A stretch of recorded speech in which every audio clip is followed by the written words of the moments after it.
Hello बच्चों, कैसे हैं आप। हम पढ़ रहे हैं कक्षा 7 का विज्ञान, और इस विज्ञान की जो पाठ्य पुस्तक हमारी है उसमें हम इकाई वाइज पढ़ रहे हैं। 4 इकाई हम पढ़ चुके हैं और चारों इकाई से संबंधित जो अभ्यास प्रश्न होते हैं उनके बारे में हमने पढ़ लिया है।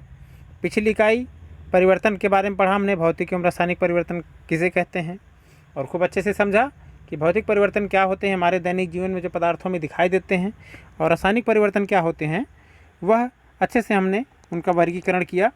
आज हम एक नया अध्याय शुरू करेंगे, क्योंकि अभी तक जितने इकाई पढ़ाई गई हैं सबके अभ्यास प्रश्न हमने हल कर लिए हैं। तो आज एक नई इकाई शुरू करेंगे हम, जिस इकाई का नाम है ऊष्मा एवं ताप। हमारी इस नई इकाई का नाम है ऊष्मा एवं ताप। तो चलिए देख लेते हैं हम क्या क्या पढ़ेंगे इसमें ऊष्मा एवं ताप में।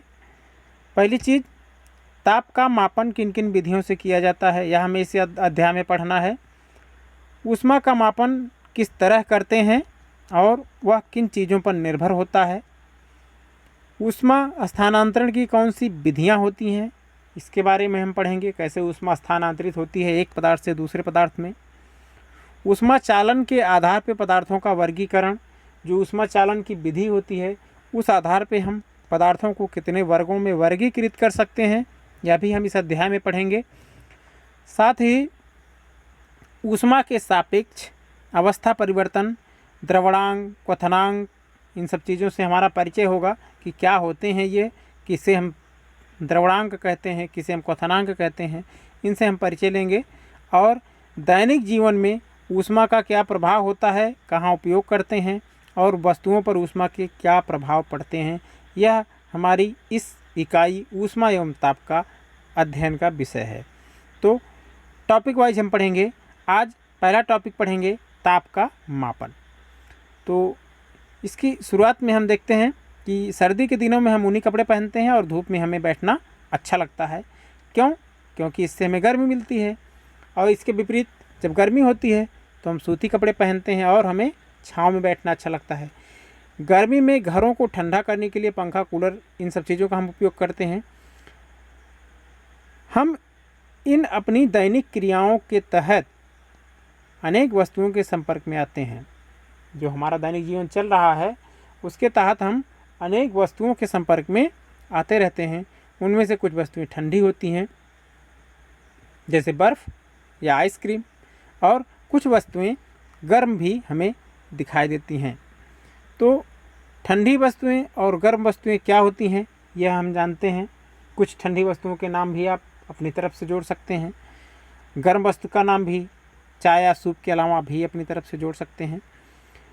किसी वस्तु की गर्माहट या ठंडापन की माप को, क्योंकि कोई वस्तु गर्म है या ठंडी है, इसको जो मापा जाता है यही उसका ताप कहलाता है। ताप को कैसे मापते हैं यह देख लीजिए। ताप का मापन करने के लिए हमें एक क्रियाकलाप हमारी पाठ्य पुस्तक में दिया गया है कि चित्र के अनुसार 3 पात्र लें, 1, 2 और 3 नंबर उसमें डाल दीजिए। तीनों पात्र में, पात्र 1 में बर्फ़ का पानी भर दीजिए, पात्र 2 में गर्म जल भर दीजिए, और तीसरा पात्र है उसमें सामान्य पानी नल से निकाल कर भर दीजिए। पहले पात्र में बायां हाथ या अंगुली डालिए, दूसरे पात्र में दायां हाथ या अंगुली डालिए। 2 मिनट के उपरांत दोनों हाथ एक साथ तीसरे पात्र में डालिए। क्या महसूस होता है? महसूस जो आप करेंगे वह होता है कि इसमें एक सावधानी बरतनी पड़ती है कि पानी इतना गर्म ना हो कि हाथ जल जाए। दाएं हाथ को पात्र 3 का पानी गर्म महसूस होगा। अगर हम एक जार में गर्म पानी लिए हैं, एक में ठंडा पानी लिए हैं, दोनों को में एक में दायां हाथ डालते हैं, में बायां हाथ डाले रहते हैं, और फिर अचानक उठाकर उस जार में डाल देते हैं जिसमें सामान्य पानी हमने भरा है, तो हमें क्या महसूस होगा? महसूस यह होगा कि जो हाथ हमने पहले पात्र में डाला था जिसमें बर्फ़ का पानी भरा हुआ था, उसे वह पानी उसमें गर्म लगने लगेगा। वह पानी जो है, जो सामान्य पानी है, वो कैसा लगेगा? गर्म लगेगा। जो गर्म पानी था, जो हाथ गर्म पानी में था, उस हाथ को जब हम उसमें डालेंगे तो वह हाथ जो है, हमें वह पानी उस हाथ में ठंडा महसूस होगा। इसका कारण क्या है कि कोई वस्तु हमारे शरीर से गर्म है तो हमें गर्म प्रतीत होती है, और अगर कोई वस्तु हमारे शरीर से ठंडी है तो हमें ठंडी प्रतीत होती है। ज्ञानेंद्रियों द्वारा किसी वस्तु का ताप अर्थात गर्माहट या ठंडेपन का अनुभव विश्वसनीय नहीं होता है। इसका अर्थ यह है कि कोई वस्तु कितनी ठंडी है या कितना गर्म है, यह हाथ से छूकर हम बहुत स्पष्ट अनुभव नहीं कर सकते हैं। इसलिए वस्तु के ठंडेपन और गर्माहट का सही सही माप निकालने के लिए एक भौतिक राशि जिसे हम ताप कहते हैं उसके द्वारा व्यक्त किया जाता है। इस राशि को मापने के लिए जिस यंत्र का उपयोग करते हैं उसे हम तापमापी या थर्मामीटर यंत्र कहते हैं, जिसका उपयोग हम ताप को मापने के लिए करते हैं। अब आगे बढ़ते हैं और देखते हैं कि क्या होता है तापमापी या थर्मामीटर। तापमापी या थर्मामीटर वह यंत्र है जो ताप को नापने में हम उपयोग करते हैं, और दैनिक जीवन में इसके उपयोग के आधार पे ही सामान्यतः जो है दो तरह का थर्मामीटर हमें दिखाई देता है। एक होता है डॉक्टरों का वो थर्मामीटर, जिससे वह बुखार मापता है। जब हम जाते हैं उसकी दुकान पर, क्लिनिक पर, तो वह बुखार मापता है। एक थर्मामीटर वह होता है। और दूसरा थर्मामीटर होता है बच्चों प्रयोगशाला में रखा हुआ होता है, जिससे हम प्रयोगशाला में वस्तुओं के गर्म होने या ठंडे होने का मापन करते हैं। किसी व्यक्ति को बुखार आने पर उसका सामान्य ताप जो होता है वह उसका बढ़ जाता है, उसका तापमान सामान्य ताप से अधिक हो जाता है। इस ताप को मापने के लिए डॉक्टर थर्मामीटर का उपयोग करता है। और अगर हम प्रयोगशाला में किसी वस्तु को ठंडा या गर्म मापना है कि कोई वस्तु ठंडी है या गर्म है, तो वहाँ हम प्रयोगशाला तापमापी का उपयोग करते हैं। सामान्य रूप से जो तापमापी होता है वह कांच की एक पतली नली की तरह होता है। इस नली का जो निचला सिरा होता है वह बल्ब की आकृति होता है। इस बल्ब में क्या भरा होता है? पारा या अल्कोहल भरा होता है। उस बल्ब में पारा या अल्कोहल भरा होता है, और उसी सिरे को हम ताप मापने के लिए उपयोग करते हैं। डॉक्टर का जो थर्मामीटर होता है वह किस तरह होता है? डॉक्टरी थर्मामीटर जो तापमापी होता है उसमें 35 डिग्री सेल्सियस से 42 डिग्री सेल्सियस तक चिन्ह बने होते हैं, तथा वाल्व के पास कुछ मुड़ी हुई होती है, जिसके कारण बुखार नापने के बाद तापमापी मुंह से निकालने के बाद भी पारा अपने आप नीचे नहीं आता है। और जैसे डॉक्टर हमारे मुंह में डालने से पहले उसको हाथ से झटकता है। क्यों करता है ऐसा?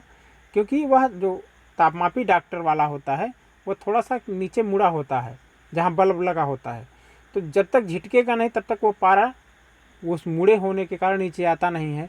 इसीलिए उसे वह हाथ से झिटक कर जो है तब, जिससे पूरा पारा नीचे बल्ब में आ जाए, तो वह अगर एक बार चढ़ जाता है तो फिर दोबारा झिटकने पर ही वह नीचे आता है।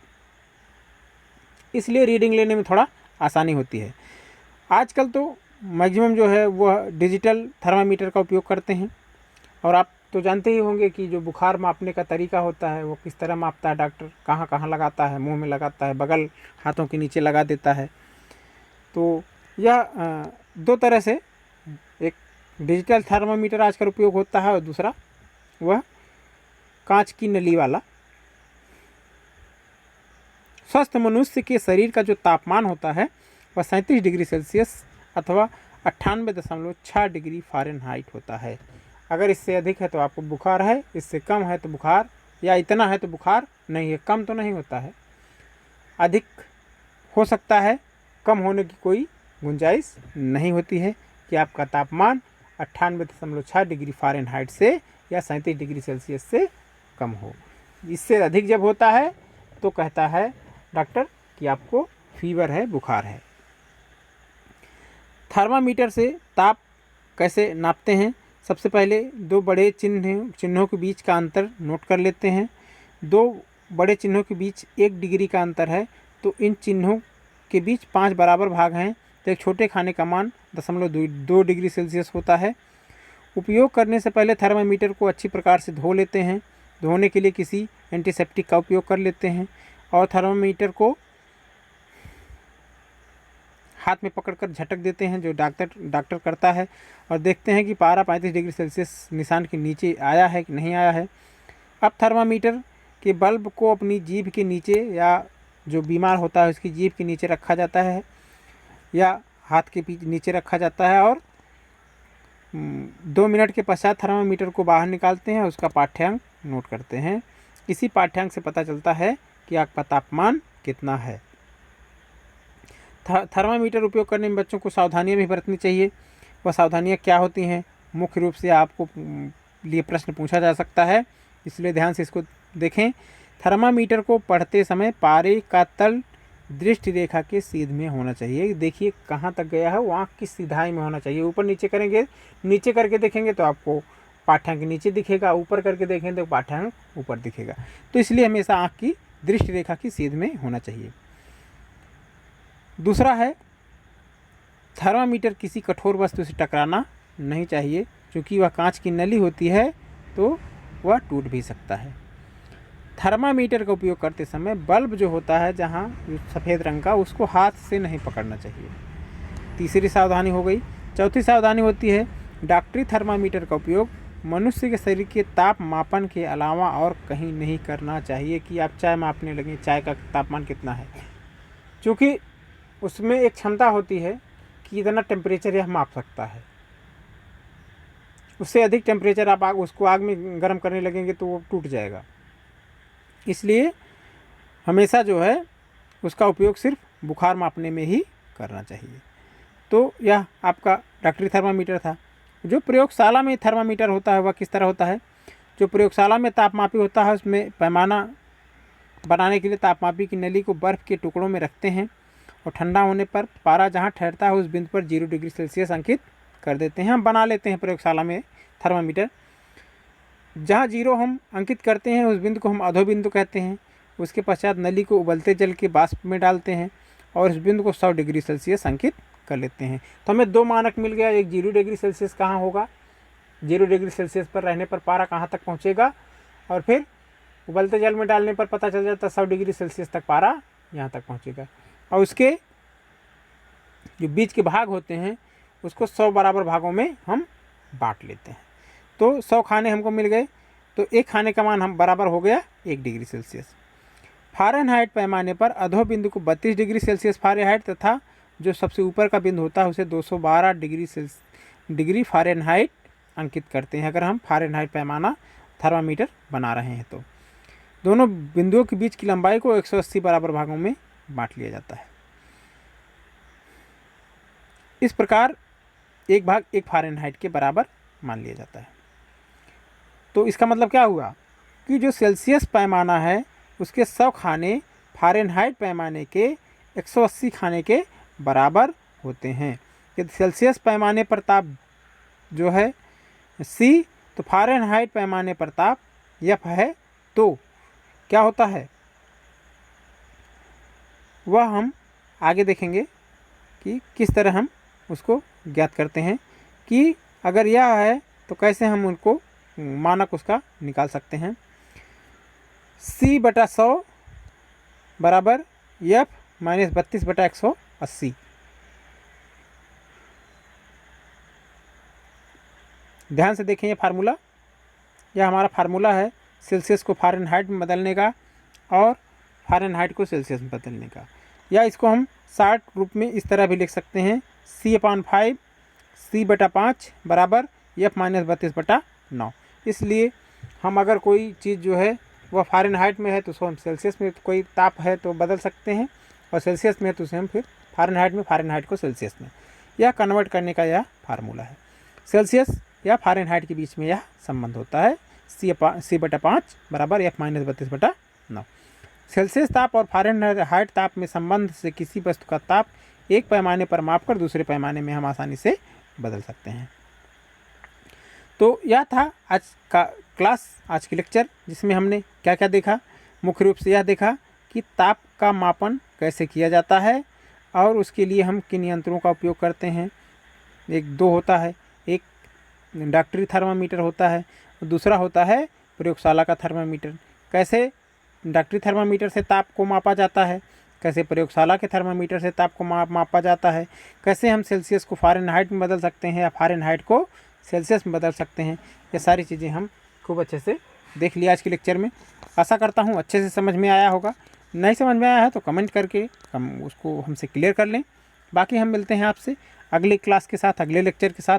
तब तक आप घर पे रहें, स्वस्थ रहें, सुरक्षित रहें, खूब पढ़ें। हमारी बहुत बहुत शुभकामनाएं।